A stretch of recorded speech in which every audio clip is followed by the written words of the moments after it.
Bersama saya Mas Romalak dalam rentasan berita edisi 1458. Antara paparan utama. Siapa yang munafik?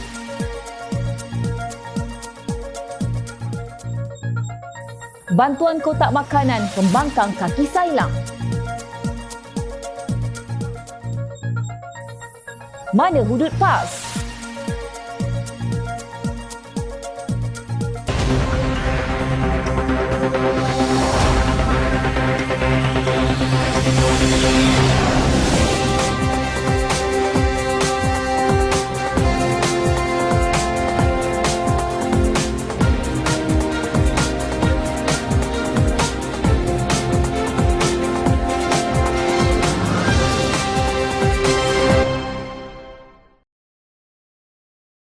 Assalamualaikum dan salam sejahtera.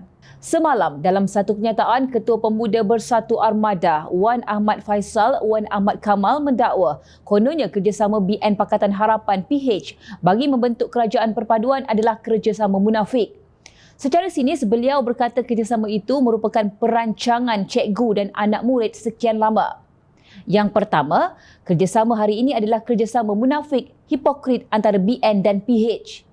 Puncanya, satu sahaja kerana hubungan baik cikgu dan anak murid, iaitu pengerusi PH, Datuk Seri Anwar Ibrahim dan pengerusi BN, Datuk Seri Dr. Ahmad Zahid Hamidi, katanya ketika ceramah di pentas anak muda di Simpang Pelangai malam tadi. Wan Ahmad Faisal berkata beliau yakin disebabkan kerjasama dua gabungan itu, ramai ahli UMNO akan memberi sokongan kepada calon PN. Beliau kononnya juga turut yakin ramai orang UMNO tidak selesa dan tidak bersetuju dengan kerjasama PH dan BN. Tapi apakan daya, cikgu dan anak murid ini telah lama berpakat, katanya lagi. Sebagai respon segera, pemuda UMNO menyelar kenyataan dangkal Wan Ahmad Faisal itu. Ketuanya Dr. Muhammad Akmal Saleh berkata, agama Islam mengajar umatnya untuk bercakap perkara yang baik dan menjaga hubungan sesama manusia selain tidak menyebarkan kebencian serta memecah belahkan umat. Jadi, siapa yang munafik? Mungkin sebab banyak tidur dalam parlimen, bangunlah mat oi. Munafik itu adalah orang yang berpura-pura mengikuti ajaran agama Islam namun sebenarnya tidak mengakui dalam hati, katanya menerusi hantaran di Facebook semalam. Sebelum ini, media tempatan melaporkan ahli parlimen Machang itu secara sinis menyifatkan kerjasama PHBN kini merupakan perancangan munafik dan hipokrit. Tambahnya lagi, ia kerana hubungan baik yang terjalin antara Anwar dan Ahmad Zahid. Mungkin kerana terlalu asyik berbicara tentang parti dan kerjasama orang lain, Wan Faisal kelihatannya penat untuk berbicara dan menyelongkar kelemahan parti yang disanjungnya selama ini, sehingga lupa tentang penubuhan bersatu untuk menjadi alternatif kepada UMNO bagi orang Melayu yang moderat. Selepas 6 tahun penubuhan bersatu, hari ini parti itu terbalik. UMNO kelihatan lebih moderat di dalam kerajaan perpaduan, manakala bersatu hanya menjadi parti meroyan dan diperbodohkan PAS, di mana negeri di Malaysia yang ada menteri besar daripada bersatu. Jadi, siapa yang bodoh dan diperbodohkan dalam gabungan pembangkang? Bagi bekas ahli Majlis Pimpinan Tertinggi Bersatu, Dr. Muhammad Faiz Na'aman, kecenderungan politik bersatu yang semakin ekstrim bersama PAS menyebabkan beliau mengambil keputusan meninggalkan parti tersebut Ogos lalu. Sekarang ini pula bersatu telah pergi kepada PAS dan jadi perkauman. Bila jadi macam tu, kaum lain di Malaysia termasuk di Borneo, macam mana kita nak sebarkan semangat kebangsaan? Katanya dalam program Borak Dahsyat, Perjuangan Suci atau Sia-sia malam semalam. Beliau turut tidak bersetuju apabila bersatu dan PAS melaksanakan politik menakut-nakutkan orang Melayu. Kononnya, hak istimewa kaum itu akan direnggut DAP dalam kerajaan perpaduan. Katanya lagi, hak di bawah perkara 153 perlembagaan jika mahu diusik sekalipun perlu mendapatkan persetujuan Raja-Raja Melayu dan hal itu tidak perlu dijadikan bahan politik. Jadi bila saya muhasabah balik, saya rasa platform ini tidak rasional. Dia buat saya makin ekstrim. Bercakap pun tak macam nasionalis, moderate dan macam far right movement. Jadi itu bukan diri saya, katanya. Selepas pilihan raya umum ke-15, PRU15, kata Dr. Faiz, dan meneliti perkembangan dalam negara apabila Yang di-Pertuan Agong mahukan kerajaan perpaduan serta mahu menghentikan politiking melampau, maka beliau berasa perlu membuat keputusan. Katanya tiada siapa menyangka DAP dan UMNO boleh duduk dalam satu kerajaan agar pada masa hadapan Malaysia tidak bergerak ke arah ekstremisme. Saya tengok DAP dalam kerajaan perpaduan mereka pun dah moderate, tidak seperti mana digambarkan. Di pihak sama, UMNO pun perlu seperti itu. Kita kenal pasti kelemahan kaum kita sendiri, kelemahan pengetahuan, pendidikan, sikap dan itu kita kena perbaiki dahulu. Sedar atau tidak, mahu berubah atau tidak, cara politik PN sekarang ini timbulkan paranoia. Buat orang Melayu macam ada musuh, macam negara hendak ditawan dari dalam. Siapa yang buat begitu kalau bukan Bersatu dan sekutunya PAS? Memperkecilkan kuasa Raja Melayu, polis, tentera Malaysia seolah-olah negara ini tidak ada undang-undang dan perlembagaan. Belum lagi berbicara tentang penunggang agama yang selalu menebar fitnah dan membuat fatwa ikut nafsu serakah mereka. Jadi sebenarnya sekarang ini siapa yang munafik? Bukan setakat kita tidak pernah mendengar apa-apa cadangan atau mekanisme pembangkang di Dewan Rakyat tentang bagaimana untuk bersama-sama memulihkan ekonomi rakyat. Malah bantuan yang sewajarnya disalurkan kepada rakyat pun pembangkang tidak pernah ikhlas. Yayasan Perak dipertanggungjawabkan untuk menyelaras agihan kotak makanan kepada semua ahli Dewan Undangan Negeri ADUN Kerajaan dan pembangkang di seluruh Dewan Undangan Negeri DUN di Perak. Bagaimanapun, inisiatif itu telah dimanipulasi oleh segelintir adun pembangkang bagi tujuan meraih laba politik dengan cara yang tidak beretika dan berintegriti apabila membuat pembungkusan semula serta menampal pelekat logo parti sendiri pada kotak berkenaan. Sebagai langkah drastik, Yayasan Perak tidak akan menyalurkan bantuan kotak makanan melalui Pusat Khidmat Ahli Dewan Undangan Negeri ADUN selepas menerima aduan terdapat pihak tertentu yang membungkus semula serta menampal pelekat tertera logo parti politik. Pengurus pentadbiran Yayasan Perak, Muhammad Hidayat Abdul Halim berkata, mulai Oktober, pihaknya akan mengagihkan terus kotak makanan berkenaan kepada rakyat yang memerlukan dengan bantuan pertubuhan bukan kerajaan NGO. Subung itu katanya dakwaan yang disebarkan di laman sosial kononnya kerajaan negeri Perak akan menghentikan pengagihan kotak makanan kepada rakyat miskin dan golongan memerlukan di kawasan yang diwakili wakil rakyat pembangkang mulai bulan hadapan adalah tidak benar. Yayasan Perak memandang serius pelbagai aduan yang diterima termasuk perbuatan membuka kotak dan membuat pembungkusan semula, repacking, menampal kotak dan pelekat tertera logo parti politik, mengubah kuantiti asal bungkusan makanan serta pengagihan tidak mengikuti kuota dan tempoh ditetapkan. Malah tindakan membuat pembungkusan semula atau menampal kotak dengan pelekat lain sehingga menutup label jenis-jenis makanan dan tarikh akhir penyaluran kotak makanan dikuatiri mengakibatkan berulangnya insiden tidak diingini seperti penerima mendapat barang makanan tamat tempoh, katanya dalam satu kenyataan pada Sabtu. Muhammad Hidayat berkata, Yayasan Perak sangat mengambil berat tanggungjawab untuk memastikan setiap kotak makanan yang diagihkan kepada rakyat memerlukan adalah selamat setelah melalui proses kawalan kualiti yang ditetapkan. Pihaknya juga komited untuk mematuhi polisi kerajaan negeri seperti ditetapkan Menteri Besar Perak, Datuk Seri Sa'arani Muhammad supaya menyalurkan bantuan kotak makanan kepada golongan memerlukan dilakukan secara adil tanpa mengira kawasan kerajaan atau pembangkang. Parti Keadilan Rakyat PKR Perak menyifatkan pembangkang di negeri itu tidak jujur berkaitan isu bantuan kotak makanan Yayasan Perak. AMK Perak mengecam sekeras-kerasnya tindakan tersebut kerana ia merupakan sikap yang tidak bertanggungjawab kerana menggunakan sumbangan kerajaan negeri demi kepentingan politik. Adun pembangkang seharusnya bersikap jujur, matang dan menghargai usaha dilakukan oleh kerajaan negeri ini kerana ia adalah salah satu cara untuk meringankan beban dan membantu rakyat yang memerlukan, kata Ketua Angkatan Muda Keadilan AMK Zaim Sidki Zulkifli dalam satu kenyataan pada Ahad. Zaim Sidki berkata pihaknya berharap bantuan kotak makanan tersebut dapat disalurkan terus kepada agensi di peringkat daerah atau Ketua Jawatankuasa Pembangunan dan Keselamatan Kampung JPKK.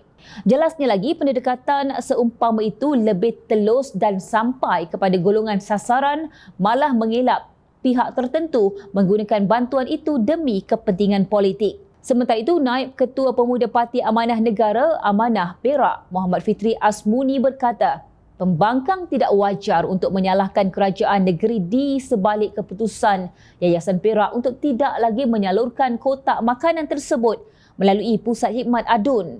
Menurutnya, keputusan Yayasan Perak itu disebabkan tindakan beberapa adun pembangkang yang menyalahgunakan penyaluran kotak makanan tersebut.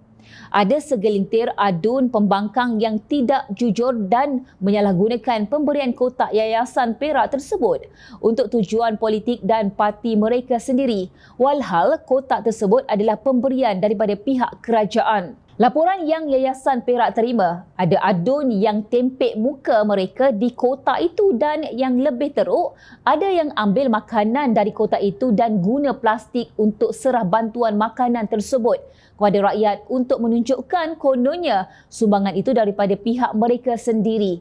Baik ke tak baik macam itu? Katanya dipetik Sinar Harian. Pada Sabtu, Yayasan Perak dalam satu kenyataan memaklumkan menyalurkan bantuan kotak makanan tidak lagi dibuat melalui Pusat Khidmat Adun selepas menerima aduan dan terdapat pihak tertentu yang membungkus semula serta menampal pelekat tertera logo parti politik. Setelah terkantoi menipu dan tidak jujur, berlaku pula plot twist yang menyakitkan telinga. Beberapa adun pembangkang di Perak memuat naik hantaran di Facebook mendakwa kononnya bantuan kotak makanan oleh Yayasan Perak akan dihentikan bermula Oktober depan demi memburukkan kerajaan negeri berkenaan. Lembu punya susu, sapi dapat nama. Jika hendak diharapkan mereka yang membantu jauh sekali, malah Tin Milo yang ditadahnya. Bila kerajaan negeri yang membantu tanpa mengira fahaman politik, mereka pula buat tahi. Pembangkang memang memalukan. Difahamkan Suruhanjaya Pencegahan Rasuah Malaysia SPRM sedang melengkapkan beberapa dokumen draft pertuduhan kes terhadap Datuk Seri Muhammad Adlan Barhan sebelum diserahkan kepada Polis Diraja Malaysia PDRM. Menurut Ketua Pesuruhjaya SPRM, Tan Sri Azam Baki, dokumen tersebut adalah berdasarkan kehendak-kehendak polis antarabangsa iaitu Interpol. Berkaitan permohonan kepada Interpol, SPRM tidak boleh melakukan sendiri, sebaliknya ia perlu melalui polis, katanya, seperti dipetik media. Kenyataan Azam Baki itu disahkan oleh Timbalan Ketua Polis Negara, Datuk Seri Ayub Han Maidin Piche. Apabila sudah lengkap, ia akan diserahkan kepada Interpol untuk pengumuman rasmi notis merah, kata Ayub Han dipetik beberapa media. Menurut laporan, menantu Tan Sri Mahyadin Mat Yassin itu dan peguamnya Mansur Saad disyaki terbabit kes rasuah dan penyelewengan berhubung projek berkaitan pendaftaran, pengambilan serta penyimpanan biometrik pekerja asing di sebuah kementerian. Hari ini mereka dipercayai melarikan diri dari Malaysia sejak Mei lalu, iaitu sebaik sahaja SPRM menjalankan siasatan. Maknanya, pihak SPRM dan PDRM amat serius dalam permohonan untuk mendapatkan notis merah terhadap menantu bekas Perdana Menteri Malaysia itu.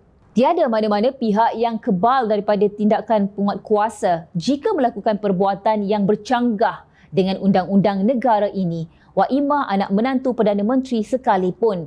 Perkara ini mengingatkan kembali Jom Channel kepada kes ahli perniagaan Loh Teck Jo ataupun Jolo yang juga dikenakan notis merah oleh Interpol kerana didakwa menjadi dalang dalam skandal One Malaysia Development Berhad 1MDB. Kita masih berusaha, tak boleh putus asa. Apa pun kita nak dia dibawa ke Malaysia, hadapi mahkamah dan serah kepada mahkamah tentukan. Kata Presiden Bersatu itu dipetik bernama pada 5 November 2019. Setelah Mahyadin menjadi Perdana Menteri secara tebuk atap, Jolo masih gagal ditangkap walaupun namanya turut disebut semasa perbicaraan bekas jurubank Goldman Sachs Group Incorporated Roger Ng di Mahkamah Brooklyn, New York. Rakan sekongkol Jolo itu dijatuhi hukuman penjara 10 tahun oleh mahkamah pada Mac lalu atas peranannya merompak 1MDB berbilion dolar. Saya percaya saya tidak melakukan apa-apa kesalahan, kata Jolo melalui satu rakaman perbualan telefon yang diperolehi stesen penyiaran Al Jazeera. Jolo mendakwa wang tersebut hanya dipinjam daripada 1MDB dan dibelanjakan antara lain untuk membeli hartanah mewah di seluruh dunia, karya seni jet peribadi, kapal layar besar dan arak mahal. Dan hari ini Adlan Barhan menerusi peguamnya Datuk Baljit Singh Sidhu menegaskan beliau meninggalkan Malaysia secara sah dan tidak pernah ditangkap atau pernah dipanggil SPRM bagi membantu siasatan. Anak guam kami secara mutlak menyatakan beliau tidak bersalah dan berhak untuk tidak dibicarakan di Mahkamah Umum oleh mana-mana agensi penguasaan, kata Baljit lapor Berita Harian pada 9 Ogos lalu. Nampak tak? Bila Jolo Mahyadin begitu bersungguh-sungguh untuk mencarinya ibarat singa ke lubang cacing. Tetapi apabila terkena kepada anak menantu sendiri, beliau membisu 1000 bahasa. Sedangkan pengerusi Perikatan Nasional itu sepatutnya meminta menantunya pulang untuk membuktikan dirinya tidak bersalah. Anehnya, pemimpin PAS yang juga anggota Perikatan Nasional turut sunyi sepi bagai tikus jatuh ke beras. Mengapa ada pilih kasih? Mana perginya yang kononnya mengikut perjuangan Rasulullah sallallahu alaihi wasallam? Lupa terus pemimpin Perikatan Nasional, contoh yang jelas ditunjukkan oleh Nabi sallallahu alaihi wasallam berdasarkan riwayat Aisyah radhiyallahu anhu bahawa baginda bersabda yang bermaksud, sesungguhnya telah binasa golongan-golongan terdahulu kerana membiarkan golongan mulia atasan yang mencuri daripada dihukum. Sedangkan jika golongan marhen rakyat bawahan mencuri, mereka dihukum dengan hukuman hudud. Aku bersumpah dengan nama Allah, sekiranya Fatimah binti Muhammad mencuri, nescaya aku sendiri yang akan memotong tangannya. Hadis riwayat Tirmizi. Ketika memerintah negara selama 33 bulan, Rang Undang-Undang Mahkamah Syariah Bidang Kuasa Jenayah Pindaan 2016 atau lebih dikenali sebagai RUU 355 atau hudud turut hilang daripada radar. Malang sekali bagi pentaksub, musuh tegar hudud iaitu Parti Gerakan menjadi rakan karib PAS.